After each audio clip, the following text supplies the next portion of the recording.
Morning. We are entering in to the final week of Advent. We've taken a look at our hope and our peace and our joy, and we reach that last few minutes where sometimes those last few minutes between what we're anticipating and what we're hoping for seem to stretch out because Einstein was right and time was relative. And, that last 5 minutes towards the end of a class goes longer than the 30 minutes before it. I can tell you from experience that the last month, when you know your release date, is a lot longer than the year before that.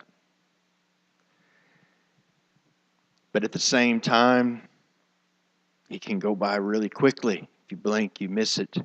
And the reason for that hope, that peace, that joy is all wrapped up in that last little bit, the light of love, which is what we sang about so much this morning. If you deal with recovery or freedom or walking with God in a way that is holy and right and full of the love of Christ, any of these kind of issues for very long, what you will run into is the simple truth that the core of our issues, the core of our problems, what gets in the way is selfishness and self-centeredness. Jesus said, if you want to follow me, you have to deny self. And most people go, yeah. And plan B is what? Because we don't want to do that. And Christmas is a time where so many of the messages that we hear and that we see and entertainment points towards letting us see that if no other time during the year, this is a time that selfishness needs to be set aside. That it's a time for giving of ourselves. Selfishness just messes everything up. And yet, at the exact same time, what we manage to do is turn it into perhaps quite often, far too often, the most selfish time of the year. Look at what I've got to do. Look at what's happening to me. Look at what I can't do. What are they going to get me? They didn't get me. Is this it? Socks again? Whatever. We can take what's supposed to be a time that we learn to look away from self and get completely and totally wrapped up in ourselves. Some of the best movies, my favorite movies, are all about how sacrifice of self, learning to love others as much, if not more than self, can elevate us, can change our lives. And we know that's true because nothing destroys a relationship any quicker than if one or both people are selfish and self-centered. As a matter of fact, if you know somebody who's in a relationship where one person is just completely can't look at anybody else but themselves and does nothing but selfish things, as soon as you hear that couple got together, you go, what, a month? Tops? This is not going to last. Because love isn't about selfishness. My favorite Christmas movie, Scrooge. It's a musical from 1970.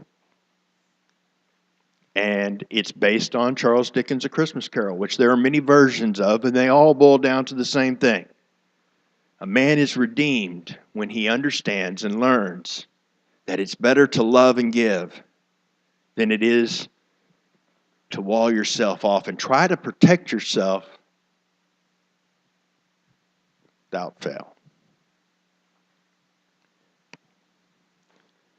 My favorite, possibly my favorite, probably my favorite movie franchise would be Star Wars.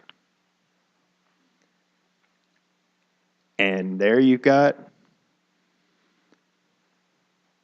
someone hurt, becomes angry, loses the ability to love, becomes the second most evil person in the empire, in the world, and then is redeemed when he's willing to give himself for somebody else because of love.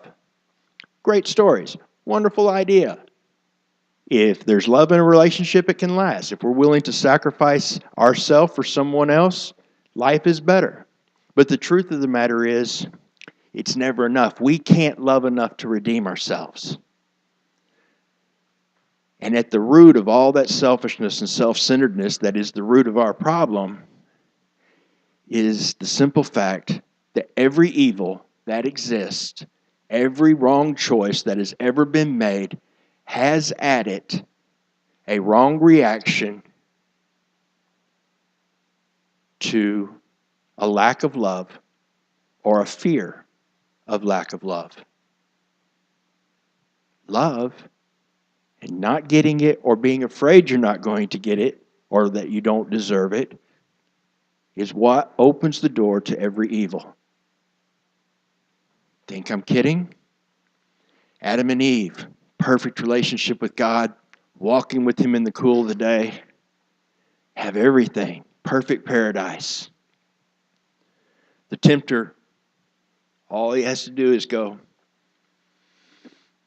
does he really care about you? Does he really have your best interest at heart? Or is he holding back on you?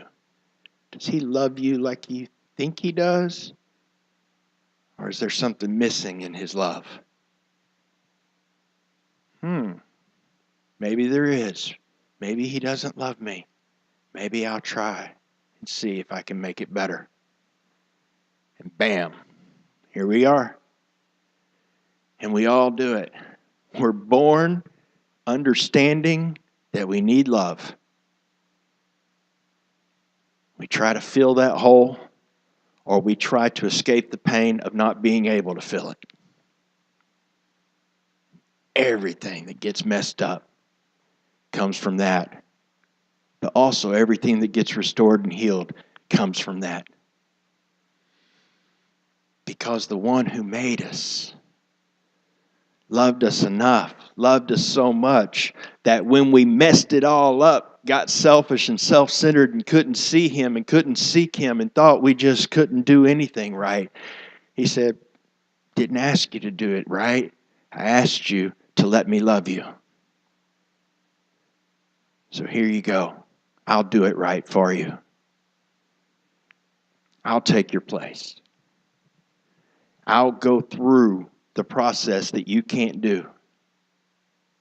And then when I do it right, rather than rub your face in it, because that's how it can feel, when you struggle and can't do it, and then somebody else comes in behind you and goes, perfect score. Now I really feel bad. Because they get the prize you've been after, right? No. Because the love of God is not selfish and self-centered. He said, here's the prize. I give it to you. And that goose egg you're supposed to get, all the penalties you're supposed to get because you couldn't do it right, I take those. That's the kind of trade that only love could give. I'll take your worst pain, your worst punishment, everything you deserve, and I'll give you everything you could never deserve in exchange. And it's that love that can redeem us, because it's that love that's more powerful than our love. It's that love that can give us the ability to love others in a way that can change our life and change their life. It's that love that always intended for us to have relationship and would stop at nothing to make sure we didn't mess it up, to make sure that there was a way, no matter what we've done. Whether you are a little miserly or the second most evil person in the universe, or the most evil person in the universe, are just simply a little bit short. There's enough love to make it possible to be wrapped in the arms of eternal love. He loves us and accepts us as we are, not as we should be. But then he loves us enough not to leave us as we are, but to make us into something that we can love. That we can look in the mirror and go, okay, I'm okay with who I am today because of what he's done, because of his love. That's how we get out of the selfishness and self-centeredness of this season, of this life. It's how we're able to love others enough so that we don't mess up the other relationships in our life. It's by surrendering to the love that can make us different, that can make us what we were intended to be. At the basis of all of our hope, all of our peace, all of our joy, all of our celebrations, every good thing, the countermeasure to every evil that has been let loose in our life is the love of God. And if we remember that and focus on that, this last week of Advent can be amazing. This last 2 weeks of the year can be amazing. The last years, hopefully for all of us, however long we have left, can be a life worth living. Because love is what makes life worth living.